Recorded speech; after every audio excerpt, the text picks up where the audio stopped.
Alright, we got the hanging on the chain here.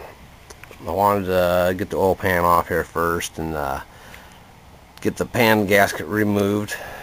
Make sure you pull the bolts here depending on you know, what kind of engine stand you're using, because I didn't really think about it, and I was like, well, I better take that off because it'll be easier to get the crank out after I put it on the engine stand. So it's the first time I've ever seen one of these, first time I've ever rebuilt one of these motors, but she's definitely going to need a crank kit and bearings, and hopefully the rods are okay. We're going to see here. She's pretty beat up, so if not, I got another motor, no big deal.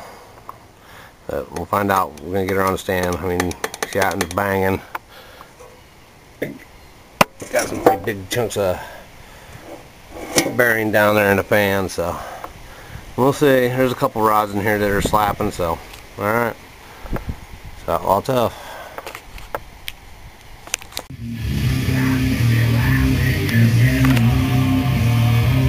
Alright.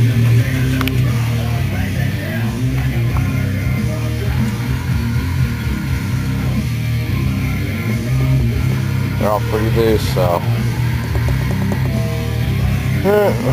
this one here had a bearing in there, so I'm going to take the oil pump off and strip the rest of it down. Alright.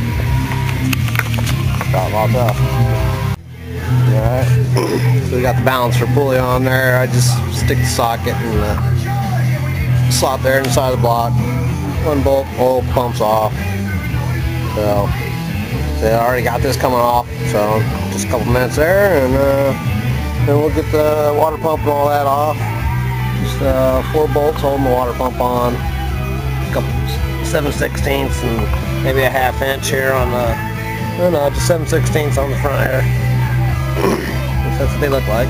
Alright, we'll get a look at the rods here in a few minutes.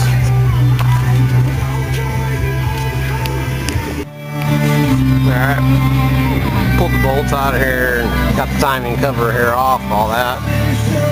So, about sums it up here. So, that's what she's going to look like underneath. Now we're ready to be able to get take that bottom gear off right there, and gotta get the crank out of this thing. Alright, so all tough.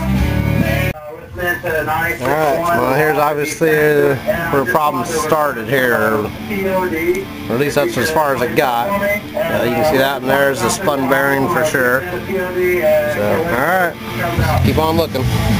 Alright, got her all opened up. Not as bad as I thought it was going to be. Good thing I had roller cam in this one, or it would have been all chewed up also. The loss of the oil pressure. So, yeah, she had a couple spun rod bearings, but the rods look like they're in pretty good shape. No big gouges or dents or nothing in them, so looks like I might get away with just being able to throw a crank kit and oil pump and all new gaskets on this motor, and new timing chain on there, and I think we should be alright. Alright, on to the next stage.